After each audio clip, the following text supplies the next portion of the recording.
Ankle sprain यानी कि टखने की मोच के केस में बहुत सारी गलतफहमियां, कन्फ्यूजन्स, मिसकंसेप्शंस फैले हुए हैं। इन कन्फ्यूजन को दूर करना और अपने माइंड को एंकल स्प्रेन को लेकर क्लियर करना बहुत ही ज़रूरी है, ताकि आप अपने एंकल स्प्रेन को भली भांति समझ सकें।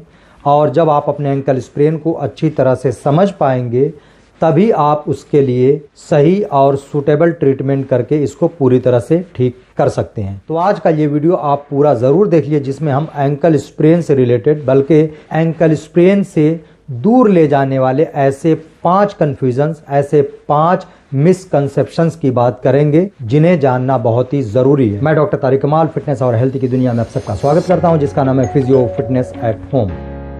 दोस्तों, जैसा कि आप लोगों को पता है कि एंकल स्प्रेन एक बहुत ही कॉमन इंजरी होती है, खास तौर से स्पोर्ट्स पर्सन में। एंकल स्प्रेन एक सॉफ्ट टिश्यू इंजरी होती है, लिगामेंट की इंजरी होती है।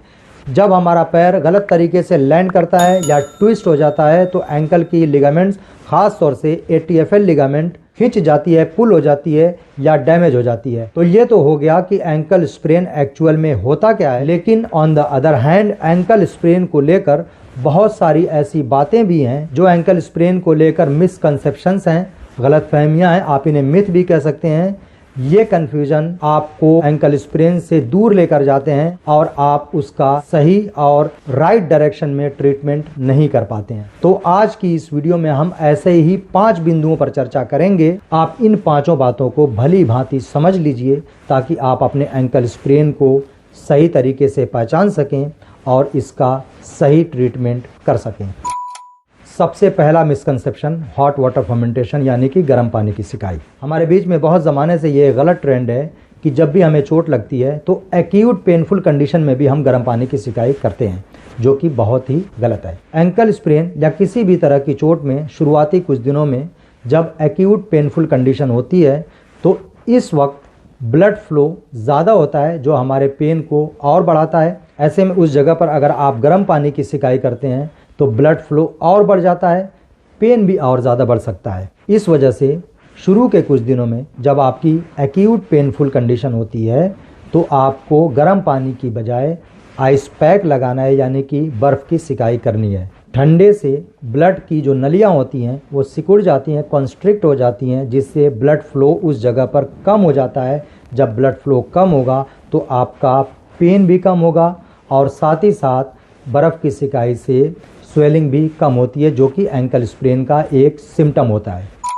नंबर 2, एक्सरे को लेकर मिसकंसेप्शन। एंकल स्प्रेन के ज़्यादातर पेशेंट को एक्सरे जब उनका नॉर्मल आता है तो उनको एक कन्फ्यूजन होता है कि एक्सरे तो नॉर्मल है, तो फिर मुझे इतना पेन और स्वेलिंग क्यों है। तो यहाँ आपको क्लियर कर दूं, जैसा कि पहले भी बताया मैंने, कि एंकल स्प्रेन एक सॉफ्ट टिश्यू इंजरी होती है, लिगामेंट की इंजरी होती है, बोन की इंजरी नहीं होती है। और एक्सरे में बोन की पिक्चर या जॉइंट की पिक्चर आती है, लिगामेंट या मसल्स या किसी भी सॉफ्ट टिश्यूज़ की पिक्चर नहीं आती है। अगर आपको अपने एंकल स्प्रेन की सही पिक्चर जाननी है तो उसके लिए आपको MRI कराना होगा। तीसरा मिसकंसेप्शन है ब्रूजिंग, यानी कि नील पड़ जाना। स्प्रेन वाली जगह पर ज़्यादा ब्रूजिंग देखकर हम घबरा जाते हैं कि चोट ज़्यादा गंभीर है। इसका वास्तविकता से कोई लेना देना नहीं है। कई बार बहुत ज़्यादा सीवियर एंकल स्प्रेन में, यहाँ तक कि जब साथ साथ फ्रैक्चर हो जाता है, उसमें भी ब्रूजिंग नहीं पाई जाती है। और कई बार हल्के एंकल स्प्रेन में भी ज़्यादा ब्रूजिंग पाई जाती है। ज़्यादा ब्रूजिंग या कम ब्रूजिंग से आप ये कल्पना न करें कि आपकी चोट ज़्यादा है या कम है। फोर्थ कन्फ्यूज़न, यानी कि चौथा सवाल, कि हमें एंकल स्प्रेन में एक्सरसाइजेज कब करना है। मोच लगने के शुरुआती कुछ दिनों में एंकल के एरिया में एक टेंडरनेस होती है, हैवीनेस होती है, स्टिफनेस होती है। मूवमेंट जो एंकल की होती है वो बहुत ही बाधित होती है, बहुत ही लिमिटेड हो जाती है। स्वेलिंग और पेन रहती है। तो ऐसी कंडीशन में एक्सरसाइज करने के लिए, यानी कि एंकल की किसी भी मूवमेंट के लिए वो स्पेस नहीं रहता है जिससे आप एक्सरसाइज कर सकें।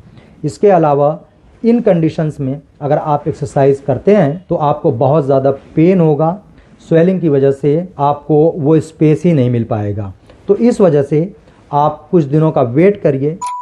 पांचवा और सबसे इम्पॉर्टेंट और सबसे इंटरेस्टिंग मिसकंसेप्शन या कन्फ्यूजन कह लीजिए, पेन और स्वेलिंग जैसे ही आपकी ठीक हो जाती है तो आप ये समझ बैठते हैं कि आपका एंकल स्प्रेन ठीक हो गया है। ये एक बहुत ही बड़ी मिसकंसेप्शन है। पेन और स्वेलिंग एंकल स्प्रेन के सिम्टम्स हैं। इनके ठीक हो जाने का मतलब ये नहीं होता कि आपका एंकल स्प्रेन ठीक हो गया है। एंकल स्प्रेन का पूरी तरह से ठीक होना यानी कि एंकल स्प्रेन की कंप्लीट रिकवरी तब कही जाएगी जब आपके एंकल की मूवमेंट नॉर्मलाइज हो जाए और साथ ही साथ एंकल के चारों तरफ की जो मसल्स होती हैं उनमें एक अच्छे लेवल की स्ट्रेंथ डेवलप कर लें।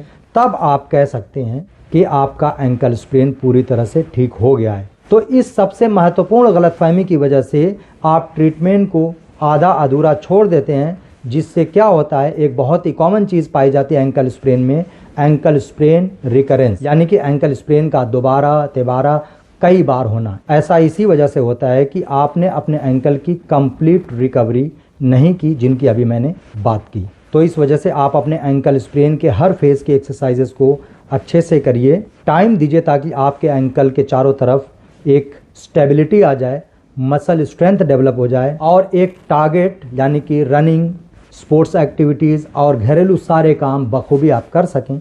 तब आप कह सकते हैं कि आपका एंकल स्प्रेन पूरी तरह से ठीक हुआ है। नीचे डिस्क्रिप्शन बॉक्स में हर फेज की एक्सरसाइजेस का लिंक आपको मिल जाएगा। तो दोस्तों, अगर आपको एंकल स्प्रेन हुआ है तो इन 5 बातों को लेकर अपना माइंड पूरी तरह से क्लियर कर लीजिए ताकि आप अच्छी तरह से अपने एंकल स्प्रेन का ट्रीटमेंट कर सकें। ये वीडियो आपको कैसा लगा कमेंट बॉक्स में ज़रूर लिखिए। कमेंट बॉक्स में और भी आप मुझे सुझाव दीजिए ताकि मैं अपनी वीडियोस को बेहतर से बेहतर कर सकूं। वीडियो को लाइक कीजिए, ज़्यादा से ज़्यादा लोगों को शेयर करिए ताकि और भी लोग इससे फ़ायदा उठा सकें। अगर आप चैनल पर नए हैं तो चैनल को सब्सक्राइब करने के साथ साथ बेल आइकन भी दबाइए ताकि मैं कोई भी वीडियो बनाऊं तो उसकी नोटिफिकेशंस आपको मिलती रहें। Thank you.